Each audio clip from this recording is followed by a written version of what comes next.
A sad sack, you say? Hello, everybody. It is me, Sci-Fi. I am back again with another weapon review. And this one I have been very excited to do, and that is reviewing the Onos. So the Onos is one of the newest weapons released in the Dante Unbound update that came out last week, and it's drawn a bit of discourse in that time since its release. Some people think it's a very good weapon, I myself included, that can easily rival some of the higher tier Incarnans, while others consider it to be good, but mediocre in comparison to the other weapons that we have. Metal staples, that is. And this is where I want to get to the reasoning why I am making this kind of review on a new weapon, because as you guys know, I typically review older things in this game. It's because, A, I think this weapon deserves to be defended. I think it's one of the better weapons, as I mentioned before, and I do think some of the slander against this weapon is kind of unwarranted. But also because, well, I mean, have you seen what this thing can do to most enemies, including bosses? So the Onos is a Mastery Rank 14 Entrati-built wrist-mounted arm cannon that can be acquired after the Whispers in the Walls questline from the newest Disruption mode on Deimos. The weapon has pure puncture damage in its base mode, and after you unlock the Incarnate mode, you gain access to an additional 2 damage types, those being Radiation and Heat, in the form of the final shot of the Incarnate. Now, the base form of the Incarnate sports pretty decent fire rate, as well as decent crit chance and status chance, as well as crit damage. Now, the Incarnate mode is where things do get a little wonky. You see, the Vacuum mode, which is the charge mode of the Incarnate, has low crit and low crit damage, but low status. Whereas the final shot of the weapon boasts extremely high crit chance and crit damage, but high status. But do not worry, because there are a few treats involving the final shot that we will talk about later. Now, it is important to note a few things about the Incarnate upgrade. You see, the Vacuum mode itself is alright. It's really good at clearing close-range mobs, especially trash mobs. But it can be boosted by the mod Ruinous extension, which does boost the Vacuum mode's range. Now, as mentioned before, it is an Incarnate weapon, and much like the OG Incarnates, it has 5 evolutions instead of the typical 4. Now, spoiler alert, the first 3 evolutions, including the one that allows you to unlock the Incarnate in the first place, aren't particularly special. This can be optimized to however you like. Now, for the 4th evolution, I am using the upgrade known as Lethal Lance, which gives me 2.5 punch through on kill. This is really easy to sustain, and is one of the biggest reasons why I and several others consider it the best of the upgrades. However, I have been testing a little bit after recording this footage with another upgrade known as Elemental Excess, which removes 10% crit from the base form of the Incarnate, but adds 20% status chance. This is really good for the Vacuum mode and the normal mode specifically, because the normal mode has multiplicative gun condition overload when using Galvanized Shot, and the Vacuum mode is meant to be used as a priming tool for the final blast. And when it comes to the final upgrade of the Incarnate, there are 2 that I recommend. The first is Devastation Cascade, which is what I'm using in this gameplay footage that you're going to see throughout the video, which gives 5% crit chance and crit damage per enemy hit by the charge mode before the final blast of the Incarnate, allowing the final blast to easily hit orange to red crits depending on your loadouts. Another one is also Impaler's Ferocity, which gives 10% damage at base of the weapon per punch through hit. Okay, post-editing Sci-Fi here. So, while I was making this video, there was a patch that was released recently that buffed the Onos' Incarnate upgrades. Specifically, the one Impaler's Ferocity that I was talking about just now. That is now 200% base damage when you get a punch through hit. Just wanted to let you know, because that is a pretty huge change that was added to the weapon. It might even be the better option now. However, the gameplay that I have does not involve this Incarnate upgrade, so we are completely fine. Just wanted to let you know. Which is very, very easy with the Vacuum mode. Now, it is a little limiting because, like I said, it requires punch-through hits to trigger it. And for this reason, I personally prefer Devastation Cascade. Now, as I hinted at the beginning of the video, there are some intricacies with the Incarnate mode that I really do need to talk about because I'm kind of surprised other creators haven't really found this. For starters, as I said before, it does have infinite range, so you can hit enemies from entire tile sets away, which is pretty cool because it means that you can keep DPS up while the enemies are at a certain distance. But there's a bigger one that I haven't seen much of any people talk about, and that is the fact that it has a forced heat proc on the charged shot, which is pretty significant because the damage of the charged shot is not only, well, insane, but the heat proc itself always happens regardless of your status chance. However, there is one question that needs to be asked about the heat proc, and that is, should you try building into it?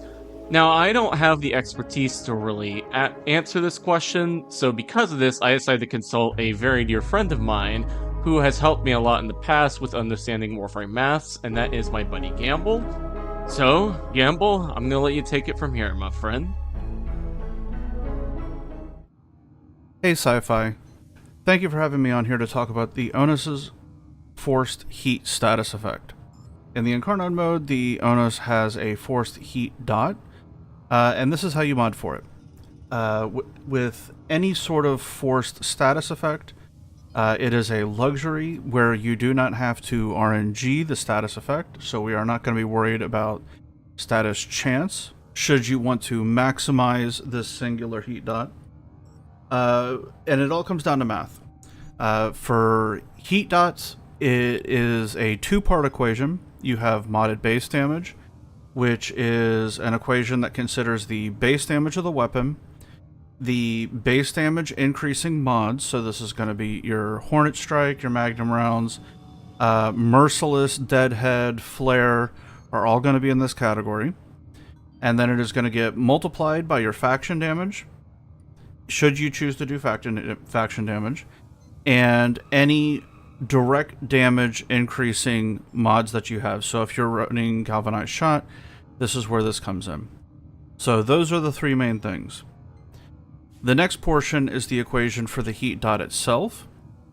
It is going to consider the modded base damage, which we just talked about, base damage of the weapon, Hornet Strike, Merciless, multiplied by Galvanized Shot, which is multiplicative in this case, multiplied by your faction damage, and then that number is going to get multiplied by 0.5, so basically divided by 2, and then it is going to get multiplied by the modded heat mods that you have on the weapon. This is going to be your primed heated charge, regular heated charge, your scorch, any riven that you could possibly have. If you're an Ember enjoyer, this is going to be where the heat from her 1 augment comes from, or gets applied, and then it is going to be again multiplied by faction damage.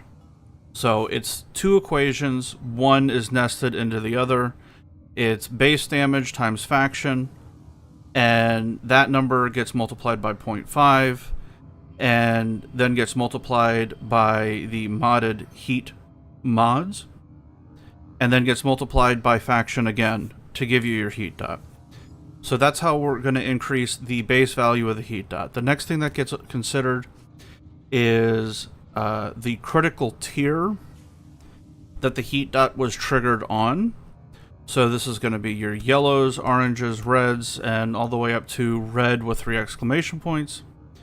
And then the next thing is going to be you're going to try to aim for a headshot or the weak spot of the enemy. You will then get a bonus 3x, generally, based on the enemy. So like with your Grineers, it's going to be 3x. And if you crit, which you should be, since we're trying to maximize this dot, you will then get another 2x multiplier to your damage. This will apply flat to the damage that you see on screen and for the heat dot. So you, even with a general force proc, just maximizing the singular proc, you can get up to quite a bit of damage. Now, because this is a weapon, the next multiplier you're going to need is multi-shot. And then the next thing that you're going to need in order to increase the size of the heat dot is something to deal with the enemy's weaknesses, or how they scale against you. So for Grenier, this is going to be like armor strip, so it could be either corrosive, or the heat dot itself will slowly increase in value over the period of 2 seconds as it strips armor. And then the final multiplier that you generally need to consider is 10 stacks of viral. As viral increases up to 10 stacks, you get 325% bonus damage to health, so another 4.25 multiplier, and this ends up being a ridiculous amount of multipliers stacked on top of each other. So let me show you an example build for just the heat dot. So we have our base damage from Hornet Strike, we have Scorch, which gives us 60 heat weighting, Primed Heated Charge, which is another 165 heat weighting, Galvanized Shot, which is a multiplier to our base damage. We have Crit Chance and Crit Damage to get our crit tier up, as well as maximize the crit damage that the crit tier then multiplies. We have our Faction Damage, and we have Multi-Shot to be able to trigger more status effects at the same time. So this would be an example of a pure heat Incarnon form build. You would have to get velocity. You would have to use velocity on the frame to be able to get some semblance of like a fire rate. And then if you don't want to do faction damage, I would recommend Lethal Torrent. The next way to mod for this is to, because again, it's a nested equation, doing the base damage, the modded base damage, and then the heat dot itself. You try to combine them for the big heat dot. Another way to do it is to massively increase the modded base damage. And this is where the Encumber build is going to come in, and it's a hybrid build. We're not even going to bother using faction damage. So it's Galvanized Shot. This is going to get massively multiplied, its contribution to the base damage. Because of Encumber, it's going to proc lots of status effects. Again, crit damage, crit chance. Getting that modded average crit chance as high as possible, as well trying to get additional tiers. More multi-shot, Galvanized Diffusion, Lethal Torrent. But this time, we're actually going to not care so much about which element we proc, just that we proc a bunch of elements. The heavy corrosive weighting allows you to bullet hose as much as you can with the Onos. This gets you a ton of status effects and gives you more modded damage on the initial hit. But because the heat dot is forced, we just throw on a primed heated charge and we gain back some of our missing damage because it's a forced heat proc. This is another way to do it. So it moves the multiplier where the big multiplier around, where with the heat dot only build, it's nice and even. But with this is a much more general build, and the Galvanized Shot is what's getting really, really strong instead of have everything tapered out. And it's a general build, so you won't even need faction damage. And this will take you well through the star chart and everything else. Thanks for having me on. I hope this helps. These are two general builds for the heat dot. Thanks for having me on. Thank you for that excellent explanation, my friend. So it can be inferred that there are a lot of things that go into making the heat dot do the damage that it does. And personally, I would say it's good to keep the heat dot in mind, but it's not necessarily the best idea to build into it because you're sacrificing so many other factors, such as certain damage types may be corrosive or viral, when building into the heat dot. Which is why I would only recommend, personally, building into it if you A, have an armor-stripping warframe, or a means of doing it by yourself so that way the heat dot can do its maximum damage against the priority targets, or you have some external way of getting viral or some other status effects onto your weapon, while using something like, say, corrosive with the 2 green shard method to armor strip, which is what I am going to be showing you in the build coming up next. Now, as I said before on this build, we are using the corrosive armor strip method to maximize the damage of the Incarnate and base form of the Onos. However, unlike Gamble's judgment on boosting the heat proc, I instead decided to go for increasing the weapon's fire rate and adding in some crit damage to boost both forms of the Incarnate. This is mainly because the weapon is pretty slow when being utilized without any fire rate upgrades, and it makes the weapon feel more comfortable. And besides, it's useful for getting more status effects on enemies by boosting your fire rate, therefore boosting your pellets to allow the status procs to proc. And since we're also using Galvanized Shot, we're getting the multiplicative condition overload. But most importantly, I decided to not use secondary encumber, mainly because I didn't have one at the time, and decided to instead utilize Cascadia Overcharge as well as Devastation Cascade. Now, the reasoning why I'm doing this is because with Cascadia Overcharge, it allows us to hit orange crits on the normal mode of the Incarnate, but when combined with Devastation Cascade, we can easily hit Tier 3 and Tier 4 crits on the Incarnate, allowing us to basically boost the heat proc without having to specifically mod into it, so that way we can get the best of both worlds. To further boost the Incarnate mode as well as the normal mode, I'm also using Reinforced Bond on my companion, where if my companion has over 1,200 shields or overshields, I get increased fire rate. Now, this is pretty important because, like I said, the Onos is a very slow weapon.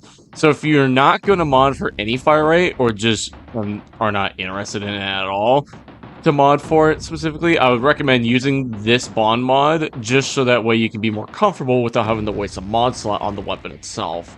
In addition, my Shade also has Verglass modded with Shivering Contagion, so we can spread cold procs, adding another proc into the condition overload pool, while also boosting our crit damage when we are at max cold stacks. And lastly, here's the Limbo build that I'm going to be using for the footage coming up next. This, of course, utilizing Rift Torrent so we can get the boosted base damage on the Incarnate, as well as boosting the heat proc indirectly by allowing Rift Torrent to occupy the slot that we would normally use for something like Serration / Hornet Strike. And now I'm just gonna get out of your hair and let the gameplay speak for itself.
So I think it's pretty easy to conclude that the Onos is anything but a sad sack, as some people would like to say. And I will admit it's not perfect. For example, it does have AoE, like most other meta weapons, but it is a limited AoE. And hopefully in future updates, they could probably patch it so that the AoE is a little bit farther, but as it stands, it's pretty good enough, especially with Ruinous Extension. And not to mention, it's just such a glorious looking weapon to use, and it feels excellent to use. And if you're at all interested in using this weapon, I cannot recommend it enough. This weapon deserves so much love. But anyway, that's been me, Sci-Fi, talking about the Onos and why I think it's pretty great, alongside my friend slash co-host, Gamble.